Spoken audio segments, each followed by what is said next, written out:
Ray, you want to say something? Yeah, these are not proven facts. What was just said, that Donald Trump fired Comey to hide what the investigation was doing. That's not really what he said. He said this Russia thing.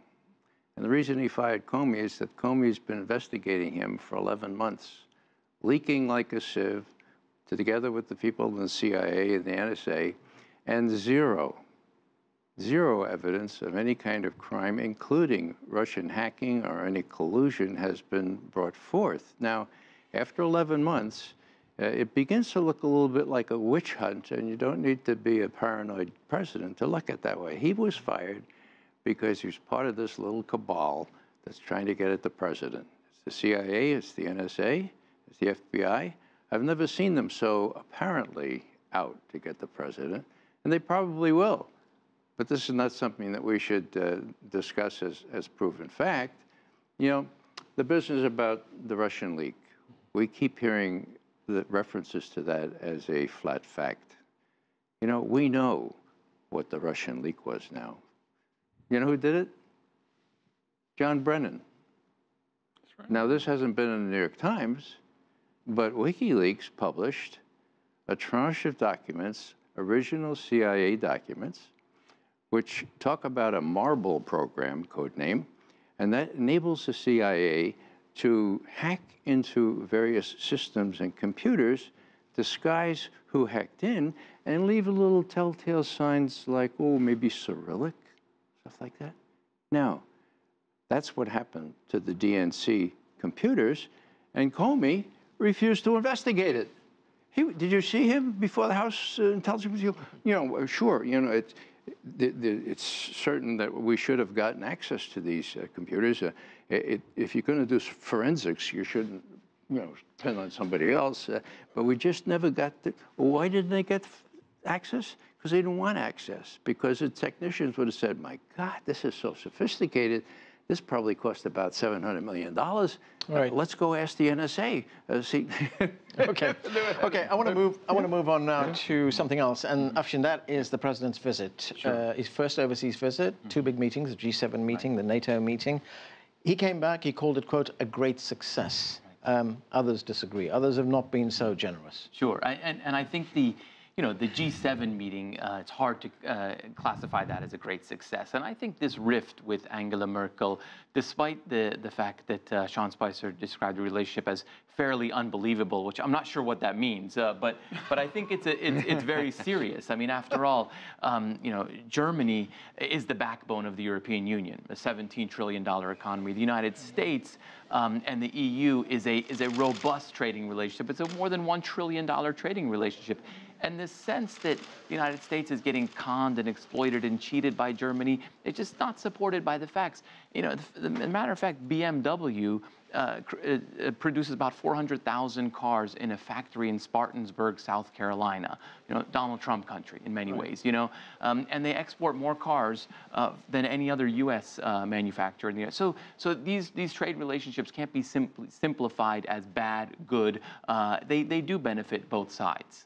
Lester, the fact that the president complained to his NATO partners about money for the organization, the fact that he didn't get on board to the climate accord at the G7 meeting, should that surprise us in any way? Because these are things that he said during the election campaign. No, I don't think that should surprise us at all. And in fact, I think he's on pretty sensible ground in both cases. It's true that I think only 5 NATO members are actually spending the 2% of their gross domestic product on defense, which is their obligation under the treaty.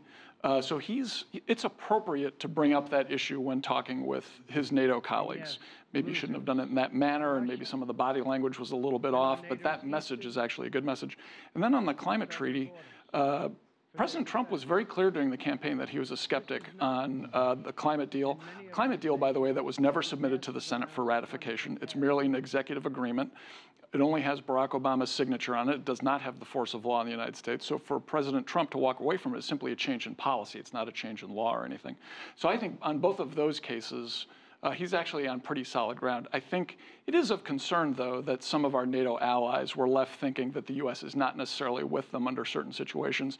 And that's something that could have been done better while he was in Europe. And it's probably something he'll have to go back and fix. All right, let me get Simon's view on this. And Simon, I just want you to listen to what the president told his NATO counterparts. Let's watch this. NATO members must finally contribute their fair share and meet their financial obligations. But 23 of the 28 member nations are still not paying what they should be paying and what they are supposed to be paying for their defense. This is not fair to the people and taxpayers of the United States. So, Simon, are we seeing here the president basically enunciate the America First policy? Yes, I think you are. I mean, this is a president of the United States who consistently argued throughout the election campaign that in his view, NATO was obsolete. It was a tool that had been designed to battle the Cold War. That was all over. It wasn't playing a forthright role in the battle against international terrorism. Time, in essence, for the United States to move on a bit. Since he came to power and since his inauguration, he no longer uses the word obsolete. Indeed, concedes that he no longer thinks that NATO is obsolete. And it's perfectly appropriate, as Lester suggested, to raise the issue of payment during that visit to NATO headquarters, but not necessarily to the exclusion of everything else. The NATO leaders gathered there, given the opaque nature of Donald Trump's view on NATO, wanted to hear from him a full-throated articulation that he is signed on to Article 5, to the Mutual Defense Covenants that lie at the heart of the NATO alliance.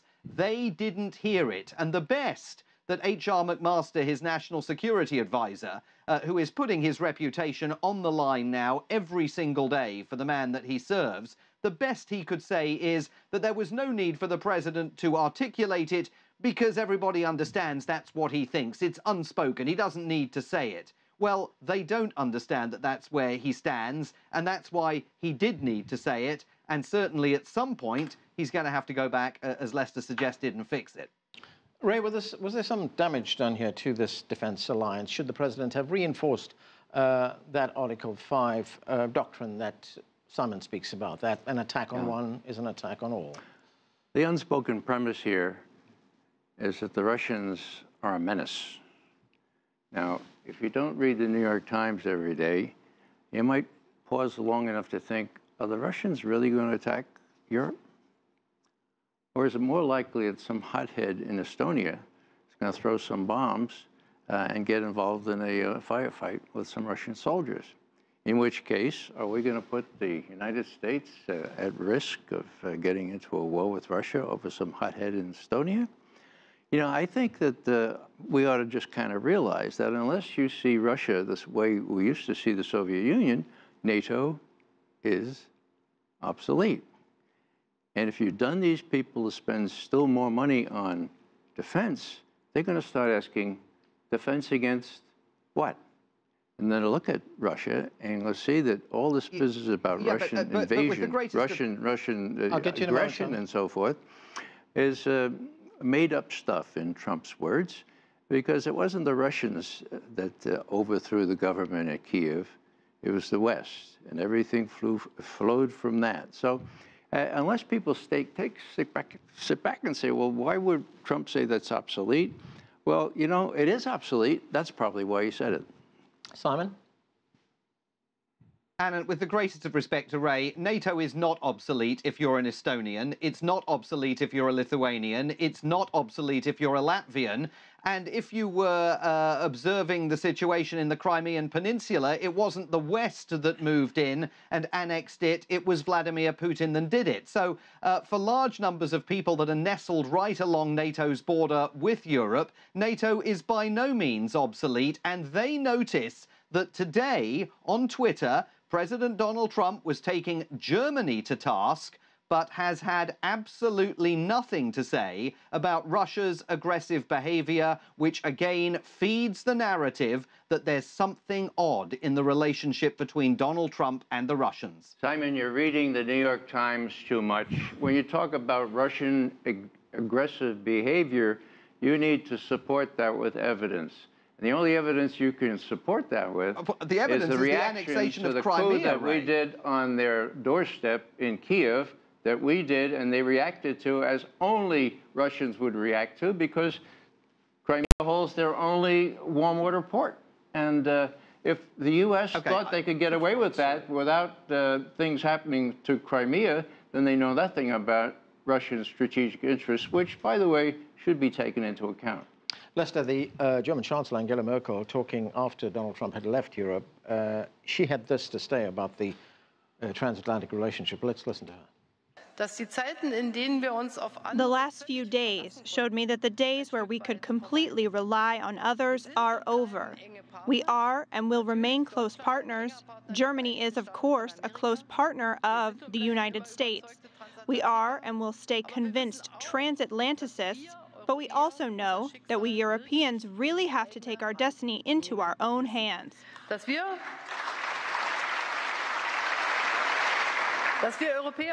That we Europeans have our destiny in our own hands, and that we do this together for Europe and for our values and interests. So, Lester, has something fundamental changed in the transatlantic relationship, and has it had the unintended consequence of actually uniting the Europeans?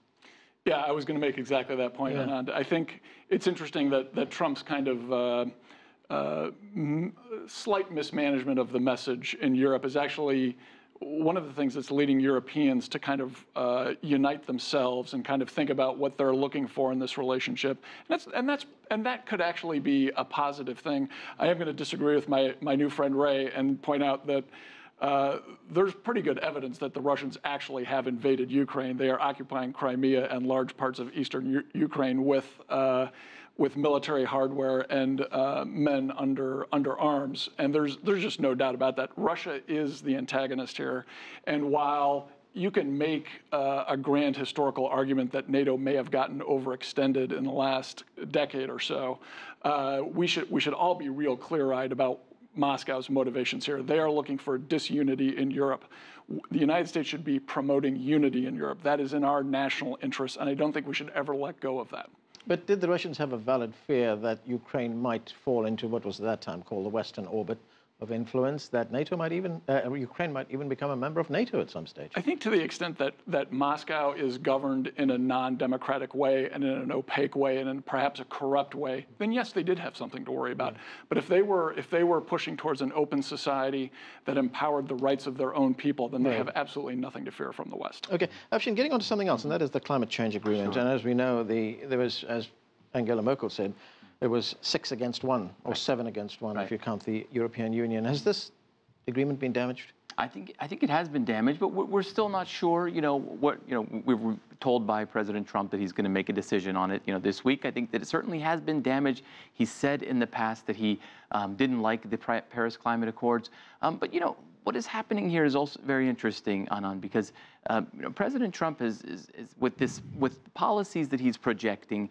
He's almost telling the world that America has been exploited over these years and taken advantage of, et cetera, et cetera. But if you've sat in cafes in Cairo and Karachi and Buenos Aires to Bombay, that conversation is different. They view America as someone who has exploited them, has always looked out for their interests. So this is new to a lot of people in the emerging world, in the developing world, that an American president thinks that America has not been looking out for its own interests over the years. He is talking to people on his base. Sure, sure, absolutely. He is talking to people in his base, but the way it's projected internationally is very interesting because, America looking out for his interests, what else is new? That's the view out there in the rest of the world.